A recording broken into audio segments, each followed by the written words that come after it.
Aujourd'hui, force est de constater que les droits de l'homme sont devenus la référence morale sur le plan international.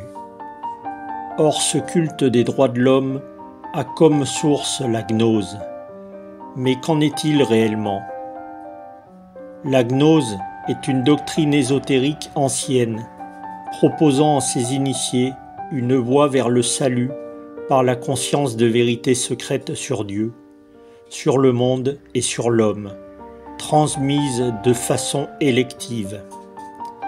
Dans ces théories, la gnose fait de l'homme un être quasi divin, qui par suite d'événements tragiques est tombé sur terre, d'où il va pouvoir retourner à son état antérieur. D'après saint Irénée, le père de la gnose serait Simon le magicien, lequel voulut acheter à l'apôtre Pierre son pouvoir de faire des miracles. Dès les temps apostoliques, l'Église s'opposa à la gnose qui niait la réalité historique du Christ, mais aussi, dans son refus de l'Ancien Testament, la création comme œuvre de Dieu. La gnose s'écartait naturellement de l'attente chrétienne de l'accomplissement eschatologique. Premièrement, le gnosticisme implique un dualisme radical. La matière est la source de tous les maux, et l'esprit est l'origine divine de tout ce qui est bon. Deuxièmement, les êtres humains se composent à la fois de matière, c'est-à-dire le corps, et d'esprit, qui lui permet d'accéder au divin. Troisièmement, le salut consiste à obtenir la connaissance véritable, une illumination qui permet de s'élever du monde matériel mauvais vers le royaume spirituel, et enfin d'entrer en communion avec la divinité suprême et immatérielle. Les gnostiques croient être sauvés, non pas par la foi, mais par la connaissance. C'est une connaissance qui divinise. Ce qui est une pure hérésie, car même si un individu a une connaissance illimitée, il ne sera jamais l'égal de Dieu. La gnose a donc notamment repris le thème de l'homme-dieu. Dans la conception gnostique, l'âme de l'homme est une étincelle divine, une partie de la divinité, et est faite de la même substance que celle de Dieu. L'homme n'est pas une créature distincte de Dieu, il est un homme-dieu. Étant divin, l'homme est lui aussi au-dessus des lois, tout comme Dieu. En outre, dans le système gnostique, le mal ne résulte pas d'un refus de la créature de se soumettre à la loi de Dieu, mais il est le fruit du processus par lequel le monde a été engendré. En effet, dans la mythologie gnostique, le responsable du mal est le démiurge Yahvé, qui a enfermé des parcelles de l'esprit divin dans la matière et dans le temps, et donc par extension dans les institutions et les règles qui constituent la société. Le gnostique, pour atteindre le bien, devra donc se libérer de la matière et des règles sociales en vue de retrouver son véritable moi, qui est originellement divin par essence. On comprend ainsi que dans le système de pensée gnostique, les lois qui protègent la famille, le mariage, la procréation, la patrie, ne s'imposent pas aux gnostiques. Il doit au contraire s'en affranchir. L'esprit de notre époque, qui s'éloigne chaque jour toujours plus de ses valeurs traditionnelles chrétiennes, est aussi imprégné de cette conception gnostique de l'existence. En réalité, ce libéralisme sociétal actuel, caractéristique de la pensée de gauche, trouve donc sa source religieuse et philosophique dans cette conception gnostique de l'homme.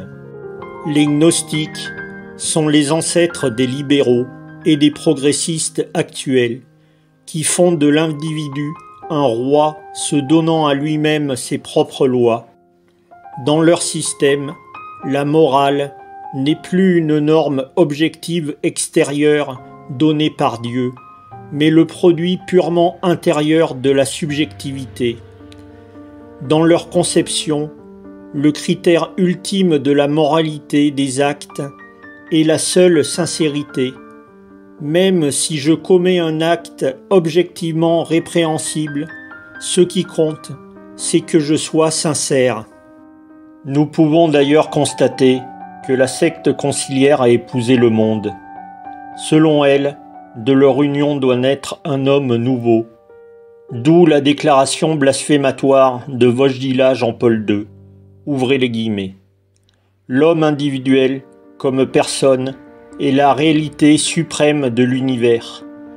Un point fixe de la doctrine sociale de l'Église est que l'homme doit se nourrir non seulement du pain gagné par le travail de ses mains, mais aussi du pain de la science et du progrès, de la civilisation et de la culture. Fermez les guillemets. Le gnosticisme des modernistes se substitue à l'Évangile pour faire passer le message de Satan sous les apparences de l'enseignement divin. Car Jésus-Christ, dont le pape est le vicaire, et devrait être le porte-parole, avait répliqué à la première tentation du démon. L'homme ne vit pas seulement de pain, mais de toute parole qui sort de la bouche de Dieu. Au bien de la parole divine, faite chair, faite pain eucharistique, la secte conciliaire constitue les aliments frelatés, mortels de la science, du progrès, de la civilisation et de la culture, le pain empoisonné des francs-maçons. Tout cela n'est que vent et vice, corruption et mort, à la place du don de la grâce, des sacrements et de la splendeur du dogme catholique. Voyons maintenant quelques citations d'avant Vatican II, lorsque l'Église catholique n'était pas éclipsée et avait un pape à sa tête. Abbé Emmanuel Barbier, Infiltration maçonnique dans l'Église, pages 75 et 76. La lutte contre la gnose fut le grand effort doctrinal de l'Église au second siècle. Le gnosticisme représentait un double effort de la pensée philosophique et de la pensée religieuse.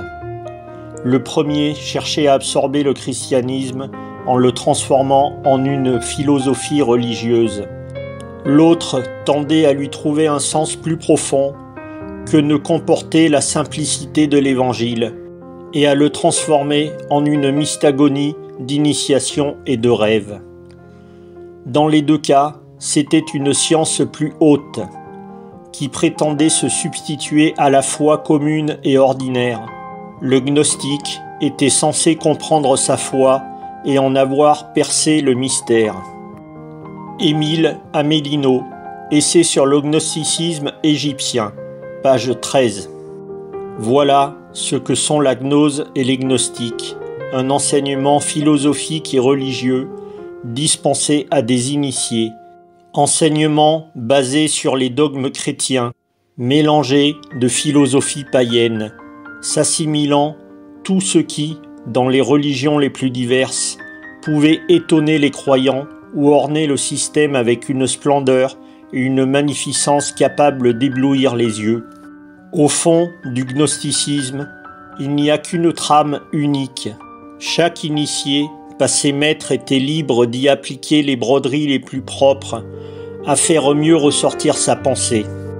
Eugène Goblet d'Aviela, Eleusinia, page 121. La plupart des sectes gnostiques partageaient l'humanité en trois fractions. Les iliques, ou matériels, les psychiques, ou initiés du degré inférieur, et les pneumatiques, qui seuls obtenaient la plénitude de la révélation. Quelques-uns, comme les carpocratiens, estimaient la possession de la gnose suffisante pour assurer le salut, et même, s'il faut en croire leurs ennemis, pour délier de toutes les lois religieuses et morales. Mais aux yeux des autres, et c'étaient les plus nombreux, il fallait y joindre certaines cérémonies théurgiques, comme le baptême qui constituait l'initiation proprement dite, et la scène qui réalisait l'union avec les puissances supérieures. Avant de recevoir le baptême, on devait prêter le serment de ne rien révéler des mystères qui allaient être communiqués. Monseigneur Frépel, institution pastorale sur la franc-maçonnerie. Dès l'origine de l'Église, nous voyons se former dans l'ombre, en opposition avec ses dogmes, des groupes antichrétiens professant la plupart des idées où se résume la franc-maçonnerie moderne. Confusion de Dieu et du monde sous le nom de nature universelle, négation de la divinité de Jésus-Christ, rabaissé au rang des législateurs, et des philosophes de l'Antiquité, monopole de la science attribué à un petit nombre d'initiés, en regard de la foi des chrétiens, traités d'ignorance et de superstition. D'un côté les hommes qui aspirent à la lumière, et de l'autre ceux qui restent plongés dans les ténèbres. Tout ce langage et toutes ces prétentions, avec des rites et des symboles d'égale valeur, nous les retrouvons dans les conventicules de la gnose, comme dans les loges maçonniques, de telle sorte que l'on pourrait dire, sans abuser du rapprochement, que les gnostiques ont été les francs-maçons des 3 premiers siècles de l'Église.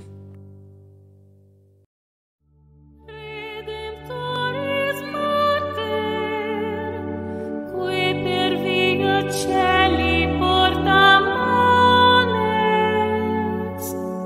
et